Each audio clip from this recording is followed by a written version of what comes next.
नमस्कार विद्यार्थी मित्रांनो, मी संतोष बुद्धेवार आपलं स्वागत करीत आहे विद्या कोचिंग क्लासेसमध्ये. तर आज आपण विषय भूगोल 2026चा आपला लास्टचा पेपर आहे. मी मागच्या वर्षीचा पेपर आणलेले आहेत. हा 2024चा पेपर आहे. तसंच 2022 आणि 23चा पण पेपर घेईल. 25चा भेटला तर तो पण पाहूत आपण आणि जास्तीत जास्त प्रॅक्टिस करू. ठीक आहे.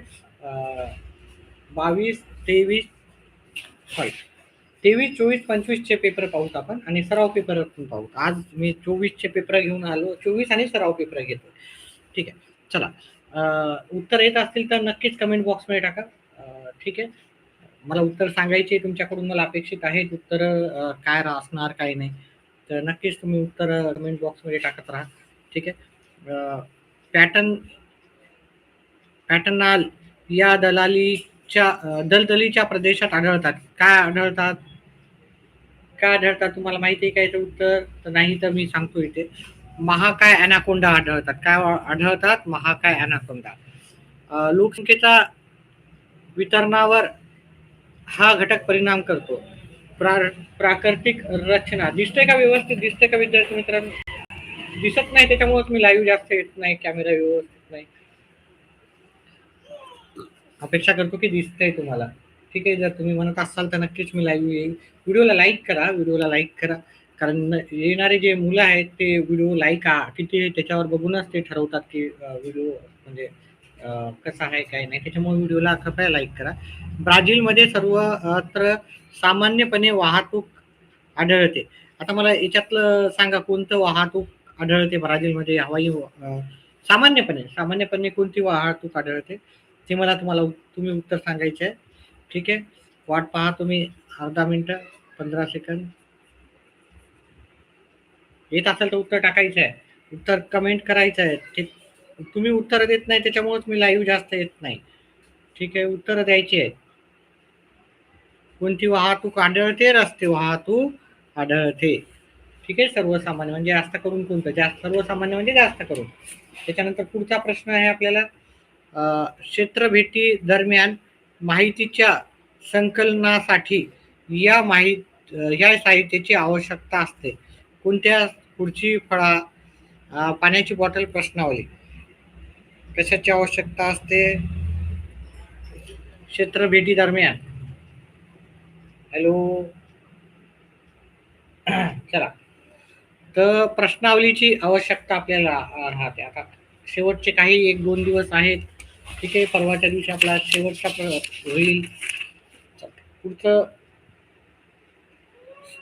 शेवटची भेट आहे आपल्या क्लासच्या दरम्यान. 12वीचे जर मी व्हिडिओ केले तर तिथे भेटूतात किंवा स्पर्धा परीक्षेचे जर प्रिपरेशन करताना आपण भेटूतात.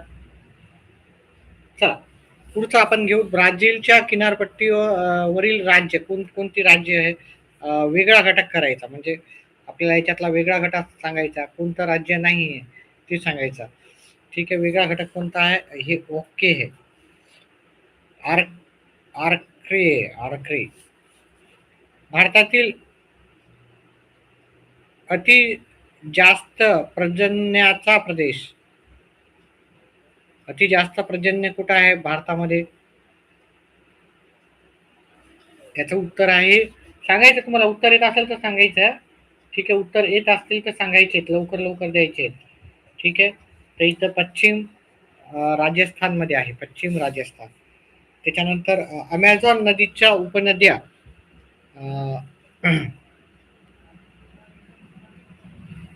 याचं उत्तर आहे प्याराना नदी. उत्तर येत नाही तुमच्याकडून. ठीक आहे. भारताच्या द्वीपकल्पीय प्रदेशात आढळणारे प्राणी. तर याचं उत्तर आहे याक. त्याच्यानंतर पुढचा प्रश्न आहे. थोडक्यात टिपा द्यायच्या. मी आता फक्त वस्तुनिष्ठ प्रश्नच घेतो. याचं उत्तर याच्या नंतर घेऊत आपण. ठीक आहे. आता फक्त छोटे छोटे प्रश्न घेतोय मी.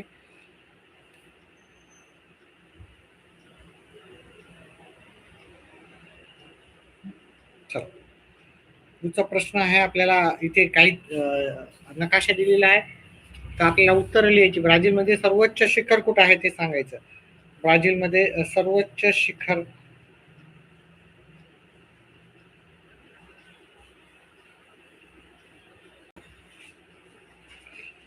अ,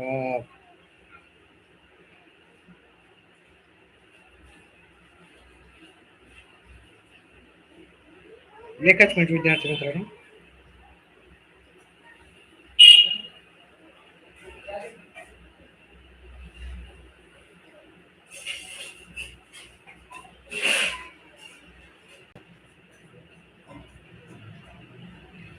पहा, ब्राझील मधलं जे सर्वोच्च शिखर आहे ते ह्या ठिकाणी आहे. ठीक आहे, इथं नंबर 1 देतो मी. ठीक आहे, आणि इथं लिहितो ब्राझील मधलं सर्वोच्च शिखर आहे, तिथे मी 1 नंबर देऊन टाकला. ठीक आहे, हा 1 नंबर इथं ब्राझील मधलं सर्वोच्च शिखर आहे. त्याच्यानंतर सावो फ्रान्सिस्को नदी,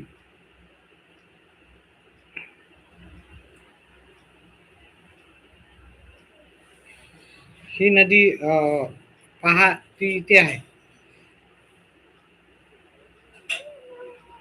इथून अशी जाते आणि इथं जाते. हे नंबर 2 आहे. हे नंबर 2चं उत्तर आहे. ठीक आहे. नंबर 3 आता इथे नावं देत नाही हा. हे नंबर 1चं उत्तर आहे, हे नंबर 2चं उत्तर आहे. नंबर 3चं उत्तर आपल्याला काय विचारलं? महाराजा बेट. बेट म्हणजे आता शेवट असा किनाऱ्यावरच असेल कुठेतरी. ठीक आहे, तर याचं उत्तर सांगतो मी तुम्हाला कुठं आहे. ब्राझीलचंच येण्याची शक्यता जास्त करून आहे.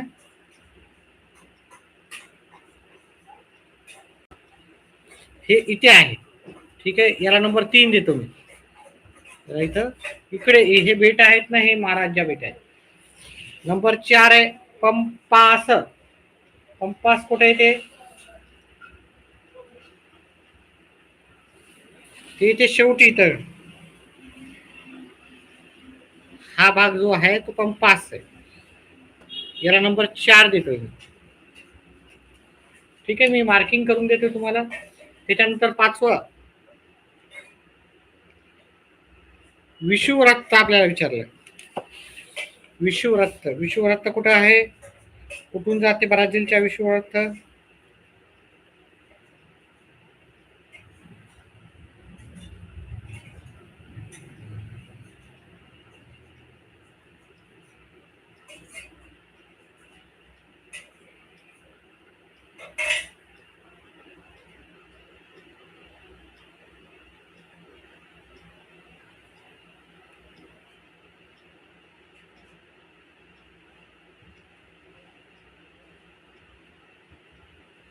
इथून असं जाते आपलं, असं जाते इथून. ठीक आहे, हे 5 नंबर. 6 नंबर आपल्याला विचारलेला आहे ब्राझीलची राजधानी. ब्राझिलिया. ब्राझिलिया कुठे येते आपल्याला? ब्राझिलिया जवळजवळ इथे येते. ठीक आहे, वरी ब्राझिलिया इथे येते.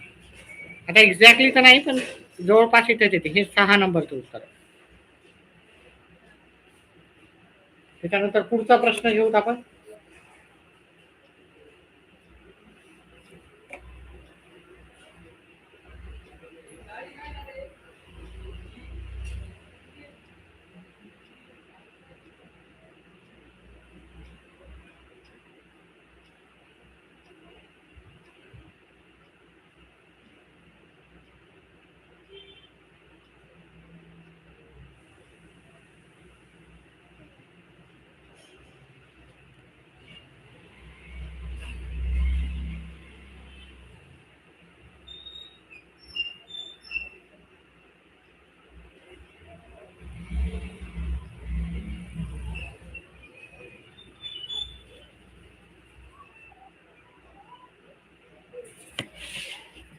पुढचा प्रश्न घेऊ विद्यार्थी मित्रांनो.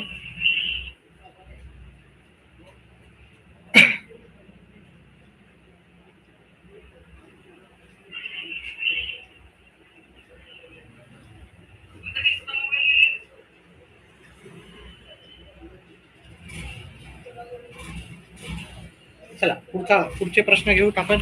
वरील नकाशाचे शीर्षक व उपशीर्षक काय आहे हे आपल्याला दिलेलं आहे. तर याचे उत्तर लिहू. एकच मिनिट विद्यार्थी मित्रांनो. तुम्हाला माहित असेल तर उत्तर देऊ शकतात. वरील नकाशाचे शीर्षक व उपशीर्षक मी तर सांगणारच आहे. ही आपल्याला माहिती दिलेली थोडंसं वरी करतो. ठीक आहे. इथं पहिला प्रश्न विचारलेला आहे. वरील नकाशाचे शीर्षक व उपशीर्षक विचारलेला आहे.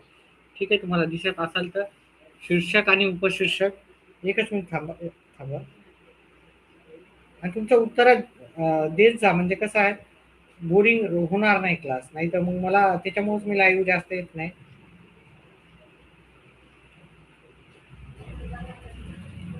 चल आता आपण इथं शीर्षक याचे काय आहे याचं शीर्षक जर पाहायचं तर इथं काय दिसतं भारत.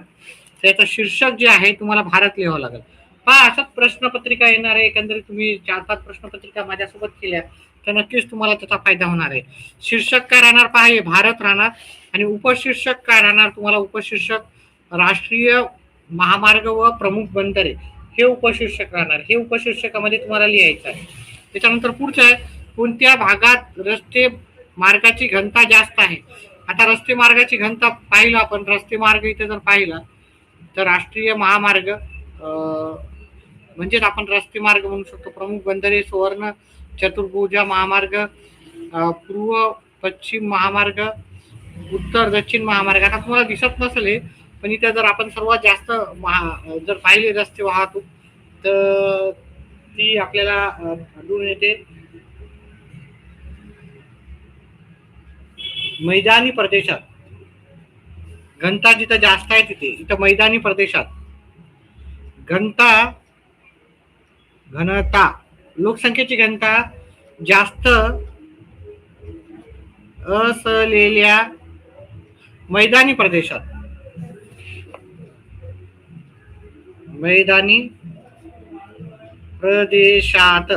असं उत्तर आहे. तुम्ही मला जास्तीत जास्त कमेंट केल्या तर चांगलं होईल. म्हणजे सॉरी उत्तर देत राहिले तर चांगलं राहील. तुम्ही पण उत्तर द्यायचे आहे. ठीक आहे. चला पुढचं आहे पश्चिम किनाऱ्यावरील 2 प्रमुख बंदरांची नावे. आता तुम्हाला माहित पाहिजे पश्चिम किनारा कोणता आहे. हा आहे का हा आहे तर हा पश्चिम किनारा आहे. याच्यातले कोणते पण 2 बंदराचे नाव सांगायचे. पहा इथं मुंबई आहे पनवेल आहे रत्नागिरी आहे पणजी आहे कारवार आहे. इथे तुम्ही भरपूर नावं घेऊ शकता. ठीक आहे. पोरबंदर आहे इथे. ठीक आहे. तर कोणतेही 2 नावं तुम्ही देऊ शकता. कोणते आता तुम्ही मी ते नाव सांगितले तुम्हाला. ही जी पण पश्चिम किनारपट्टी आहे इथचे जे पण शेवटचे दिसायले त्याचे नाव द्यायचे तुम्हाला. ठीक आहे. पणजी कारवार रत्नागिरी तर नाही पण हे काय मुंबई मुंबई पहा इथं पोरबंदर आहे कांडला आहे इथं. ठीक आहे. प्रमुख बंदरे असं केलेलं आहे. प्रमुख बंदरे कोची आहे डार्क पाहिजे इथं कांडला आहे पोरबंदर आहे हे आहेत दुसरे नाही. तर बघा तिथं डार्क केलं 3 आहे. तर 3 जागी डार्क केलेलं आहे. इथं डार्क केलेलं आहे. इथं पाहायचं प्रमुख बंदरे तर ते उत्तर लिहायचे आहेत.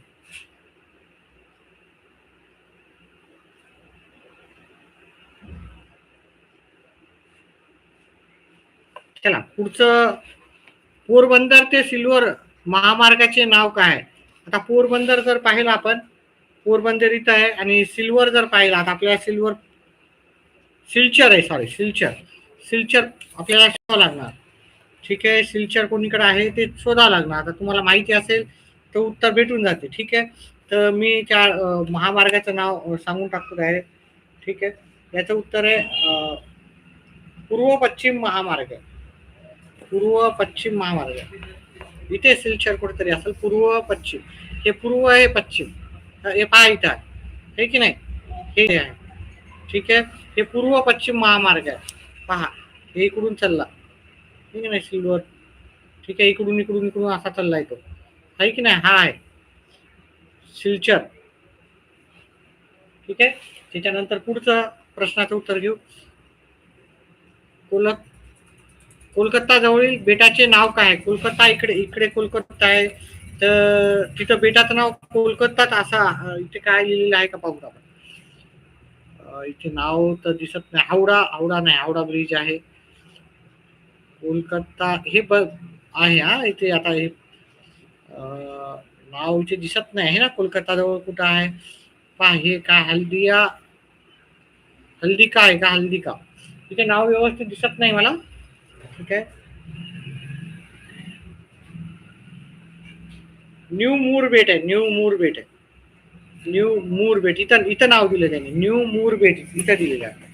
ठीक आहे, इथं बाण करून इथं नाव दिलेलं आहे न्यू मुरबेट. तुम्हाला दिसत असेल तर ठीकच आहे, नसेल तर चला पुढचा आहे आपल्याला भौगोलिक कारणे द्यायचे होते, त्याचे प्रश्न आहेत. ठीक आहे, मी आता फक्त वस्तुनिष्ठ प्रश्न घेतोय. उद्या आपण याच्यावर घेऊत आपण जास्तीत जास्त. आता पहा इथं 1961 साली नागरीकरण किती टक्के झाले होते. आता 1961 साली पहा, 1961 कुठं आहे इथे, किती टक्के झालं होतं, 18%. मग 18% उत्तर राहील त्याचं.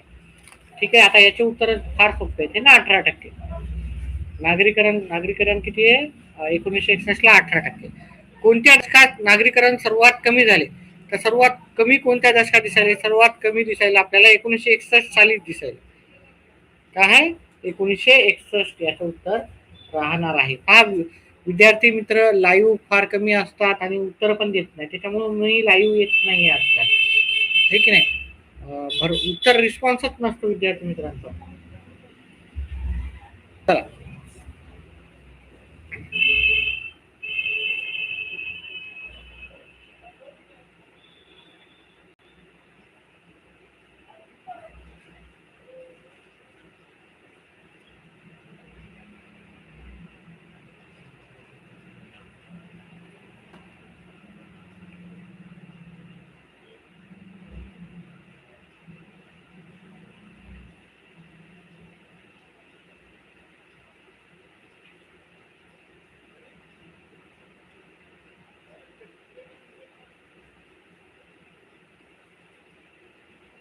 एकच मिनिट विद्यार्थी मित्रांनो. 1991 साली नागरीकरण किती टक्के होतं. पहा, 1991 साली नागरीकरण होतं 25.7% होतं. त्याचं उत्तर आहे 25.7%. पहा, हा अतिशय महत्वाचा भाग आहे. एकूण 10 मार्काचा आहे, हे 4 मार्क 6 मार्क आणि 6 मार्क 12 मार्काचा. तर हे 12 मार्क आपण जास्तीत जास्त याचा अभ्यास करण्याचा नक्कीच प्रयत्न करू. चला, आता आलेखाचे उत्तर द्यायचे आहेत. आलेखाचे तुम्हाला येत असेल तर द्या, नाही तर एकच मिनिट थांबा. 2 मिनिटाचा ब्रेक, 5 मिनिटाचा ब्रेक घेऊ आणि 5 मिनिटाच्या ब्रेक नंतर आपण पुढचे प्रश्न करू. ठीक आहे, 5 मिनिटाचा ब्रेक.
चला पुढचा प्रश्न पाहू विद्यार्थी मित्रांनो. आलेखात कोणती क्षेत्रे वापरली आहेत?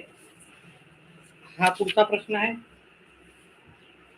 आलेखात आपण करतोय कोणती क्षेत्र वापरलेली आहेत आलेखामध्ये? तर पुढील आलेखाचे वाचन करून त्याखाली दिलेल्या प्रश्नाची उत्तरे द्यायचे. भारत आणि ब्राझील राष्ट्रीय उत्पन्नात योगदान व गुंतवणूक लोकसंख्या. एकूण राष्ट्रीय उत्पन्नातील विभागाचे योगदान, गुंतवणूक विभागात गुंतवलेल्या लोकसंख्येची टक्केवारी एवढं दिलेलं आहे. आणि कोणती क्षेत्रे दर्शवली आहेत? तर क्षेत्रे तृतीयक, द्वितीयक आणि प्राथमिक ही क्षेत्रे दर्शवली आहे. कोणती कोणती क्षेत्रे दर्शवलेली आहेत हे पहा, इथं उत्तर आहे. ठीक आहे, क्षेत्र म्हणलं की हे लिहायचं. आता तुम्हाला व्यवस्थित दिसतंय की नाही की ते सांगता येणार नाही. ठीक आहे, चला पुढचा प्रश्न घेऊत आपण. भारताच्या राष्ट्रीय उत्पन्नात कोणत्या क्षेत्राचा वाटा सर्वाधिक आहे? आता इथं भारत जर पाहिलं तर सर्वात जास्त जर इथं हे पाहिलं तर इथं 2 जागी भारत आहे. ठीक आहे, तर जर पाहिलं तर इथे ब्लॅक म्हणजे तृतीयक याचं जास्त आहे असं आपल्याला सांगावं लागेल. ब्राझीलच्या प्राथमिक क्षेत्रात गुंतवलेल्या लोकसंख्येची टक्केवारी किती? तर लोकसंख्येची टक्केवारी पहा. ब्राझील म्हणजे प्राथमिक आपल्याला हा डार्क केलेला आहे, हे बिना डार्कचा भाग आहे. ठीक आहे, तर इथं 10 आणि इथं 5 15%. इथं उत्तर 15% येईल आपलं. त्याच्यानंतर ब्राझीलच्या प्राथमिक क्षेत्रात गुंतवलेल्या लोकसंख्येची टक्केवारी झाली. दोन्हीपैकी कोणत्या देशाच्या राष्ट्रीय उत्पन्नात प्राथमिक क्षेत्रातील योगदान जास्त आहे? ते प्राथमिक क्षेत्रात भारतच जास्त आहे की नाही, भारत जास्त आहे. त्याच्यानंतर राष्ट्रीय उत्पन्नात तृतीयक क्षेत्रातील योगदान कोणत्या देशाचे कमी आहे विचारला. इथं कमी, इथं पण कमी आहे विचारलं. इथं कमी आहे तर ब्राझीलचे आहे, ब्राझीलचं कमी आहे. आणि इथे कमी विचारलं कशाचं? तृतीयकचं कमी जर विचारलं आपण तर ब्राझीलचं इथं जर पाहिलं तर जास्त आहे. तर भारत याचं उत्तर आहे भारत. इथं व्यवस्थित वाचा, कमी आहे विचारलं नाही तुम्ही काय होतं जास्त आहे असं होऊन जातं. सर्वात जास्त असं आपण वाचत नाही व्यवस्थित, त्याच्यामुळे उत्तर नाही शक्यता आहे. ब्राझील 19% लोकसंख्या कोणत्या क्षेत्रात आहे? 19% लोकसंख्या पहा इथून जर पाहिलं आपण तर हे 19% होतात. ते द्वितीयक मध्ये आहे. द्वितीयक याचं उत्तर आहे द्वितीयक. चला पुढचं घेऊत आपण. कारखान्यास भेट देण्यासाठी प्रश्नावली तयार करायची आहे. ब्राझीलच्या किनारी प्रदेशाची माहिती घ्यायची आहे. भारतातील लोकसंख्या वितरणावर परिणाम करणारे घटक स्पष्ट करा. ही आपल्याला तिन्ही गोष्टी लिहायच्या आहेत. ठीक आहे, त्याच्यानंतर मी पुढचा प्रश्न घेतो. पुढची प्रश्नपत्रिका पहा, मी 2 प्रश्नपत्रिका घेईल. तुम्हाला याची उत्तर सांगायची तुम्हाला मी सांगणारच आहे. तुमच्याकडून पाहूत अपेक्षा करू की कोण कोण लक्ष द्यायला कमेंट बॉक्समध्ये टाका. नंतर येणारे विद्यार्थी पण कमेंट बॉक्समध्ये टाकू शकतात उत्तर. मी माझ्या उत्तर सांगण्याच्या आधी टाकायचे उत्तर.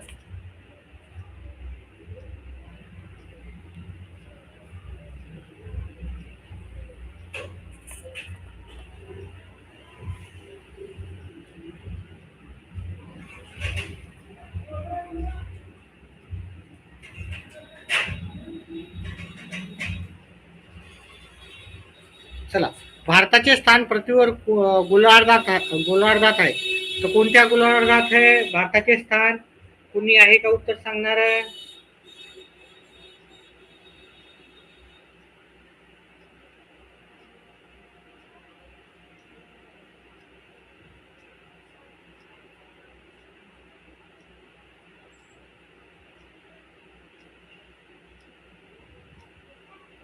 चला, याचं आहे उत्तर पूर्व. उत्तर याचा आहे. ठीक आहे, ज्यांनी उत्तर नंतर पण सांगितले असेल लाईव्ह नसताना त्यांनी पण ज्यांचं उत्तर बरोबर आलं त्यांना कॉंग्रॅच्युलेशन. चांगला पेपर जाऊ तुमच्या सर्वांचा. भारताच्या उत्तरेकडील वने आढळतात. उत्तरेकडे कोणती वने आढळतात आपल्याला? हिमालयातील वने आढळतात. त्याच्यानंतर पुढचं प्रश्नाचं उत्तर सांगायचं. तुम्ही उत्तर देऊ शकता. अमेझॉन ही जगातील एक मोठी नदी आहे. या नदीच्या मुखा लगत काय होते? आपल्याला याचं उत्तर सांगायचे मला. याचं उत्तर आहे त्रिभुज प्रदेश नाही, वितरका आढळत नाही, याचं उत्तर आहे. ठीक आहे, त्रिभुज प्रदेश नाही, वितरका आढळत नाही. जगाच्या लोकसंख्येपैकी टक्के लोकसंख्या ब्राझील देशात आहे. किती टक्के लोकसंख्या ब्राझील देशात आहे? माहिती आहे का कोणाला उत्तर? चला, कोणीच सांगत नाही उत्तर. याचं उत्तर आहे 2.78%. पहा, ब्राझीलचा चांगलाच अभ्यास करून जा. ठीक आहे, तुम्हाला परीक्षेत येतो. आता इथं आपल्याला सिरियल वाईज सांगायचं होतं. उत्तर सांगायचे त्याचे. याचं उत्तर आहे ब ड क अ क.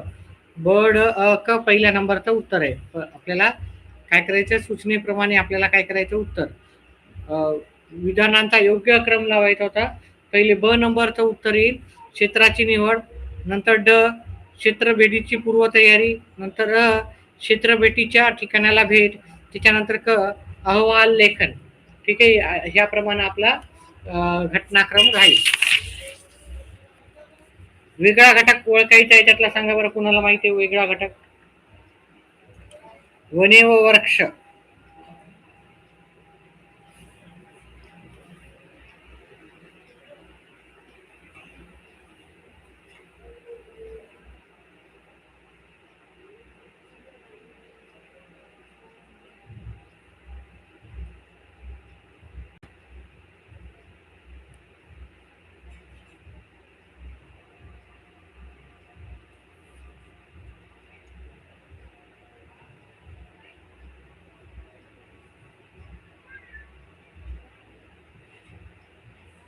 याचं उत्तर आहे आपल्याला पर्याय क्रमांक ड, समुद्र काठची वने ती भारतात.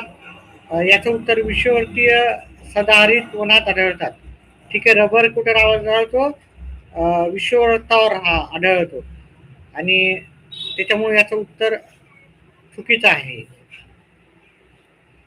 त्याच्यानंतर भारताच्या दक्षिणेकडून उत्तरेकडे जाताना पुढील पठारे क्रमावर आढळतात. याचं उत्तर सांगायचं होतं. याचं उत्तर आहे, येत असेल तर सांगा लवकर. चला, पुन्हाचं उत्तर नाहीये. कर्नाटक, महाराष्ट्र, बुंदेलखंड. त्याच्यानंतर वेगळा घटक ओळखायचा होता. भारतातील राज्य मध्य प्रदेश, महाराष्ट्र, मेघालय, मारानुआ. काय असेल? एवढं सोपं उत्तर आहे, तुम्हाला येत नाही? कोणतं आहे उत्तर? एवढं सोपं आहे. चला, हे ब्राझील मधलं एक राज्य. ठीक आहे, भारतातले राज्य आहे. आता आपल्याला हे काय दाखवायचे आहेत, इथे दाखवायचे ते सर्व ठिकाण. ठीक आहे, ही ब्राझीलची माहिती दिलेली आहे आपल्याला, ब्राझील. ठीक आहे, आपण याच्या आधी पण एक पाहिला, मारांचा बेट पाहिला आपण. ठीक आहे, इथं बेट येतात, ते नंबर 1 ला इथं येते. कॅसिनो पुतळा, अमेझॉन नदी, ॲनाकोंडा कुठं? सोनेरी तामरीन, पाराना राज्य. याचे उत्तर तुम्हाला लिहायचे. सांगतो मी तुम्हाला, एकाच मिनिट थांबा विद्यार्थी मित्रांनो.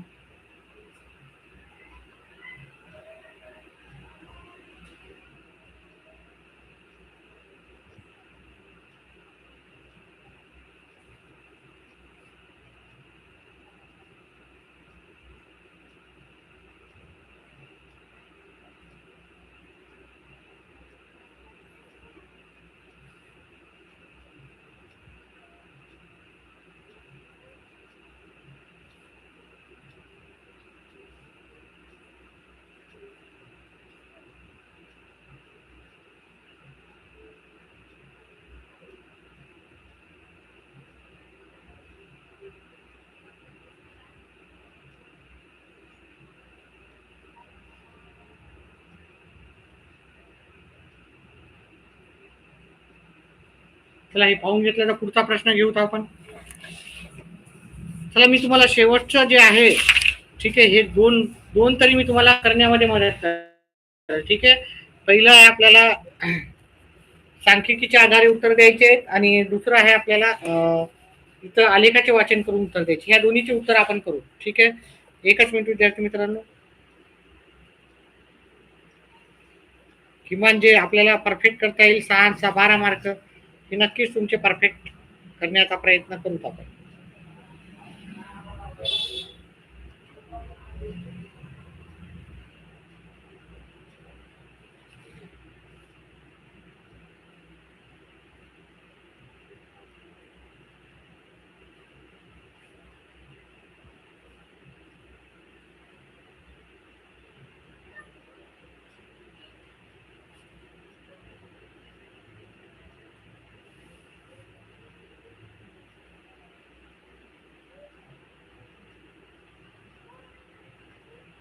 चला, आपल्याला पहिला प्रश्न वाचू. कोणत्या देशाच्या स्थूल वाचन केलं असेल सर्वांनी?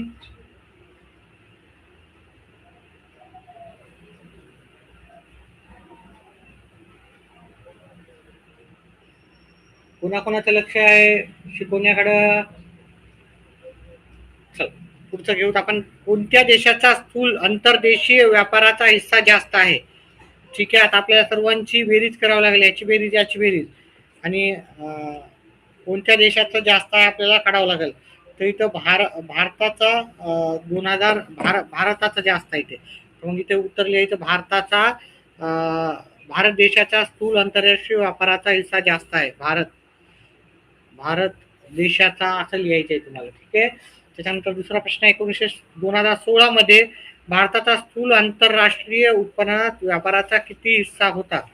तर 2016 मध्ये जर पाहिलं आपण तर इथे 40% होता. उत्तर किती पाहिजे होतं इथे? 40%. अतिशय सोपं असे प्रश्नाचे उत्तर राहतात. इथे 40% उत्तर पाहिजे होतं. त्याच्यानंतर पुढचा 1980 मध्ये ब्राझीलच्या स्थूल आंतरराष्ट्रीय उत्पन्नाचा वाटा किती? 1980 मध्ये किती आहे? 20% आहे. एवढं सोपं असं तुम्हाला उत्तर राहतं. ठीक आहे, तुम्ही व्यवस्थित जर वाचले प्रश्न तर सहज याचे उत्तर भेटतील. ठीक आहे, काही येत नसेल तरी काही हरकत नाही. त्याच्यानंतर पुढचं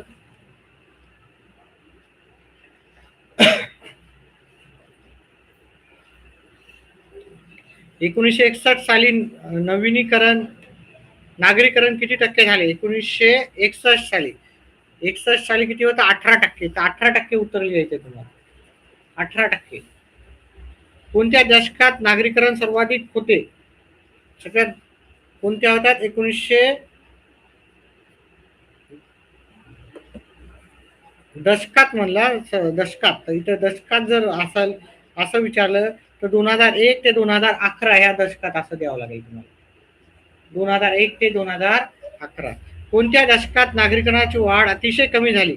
अतिशय कमी कोणत्या दशकात झाली? 1961 ते 1971. इथं अतिशय कमी झालेली दिसते तुम्हाला. त्याच्यानंतर पुढचा आहे रेषालेखाचा कल पाहता भारतातील नागरिकरणात बाबत तुम्ही कोणता निष्कर्ष काढाल? तर जर तुम्ही हे पाहिलं ठीक आहे, तर तुम्ही कोणता निष्कर्ष काढसाल असं तुम्हाला विचारलेलं आहे. तर पाहत आपण म्हणजे मोठ्या प्रमाणावर होत आहे, आपण आपल्याला सतत वाढत आहे असं आपल्याला निदर्शनात येत आहे. सतत वाढत आहे नागरीकरण, आपल्याला असं लक्षात येईल. 1991 सालच्या नागरीकरणाची टक्केवारी किती आहे? 1991 साली नागरीकरण किती होतं? 25.7% होतं. अतिशय सोपं आहे. 6 मार्क आहे, 6 प्रश्न आहे, 6ला 6 मार्क भेटून जाते.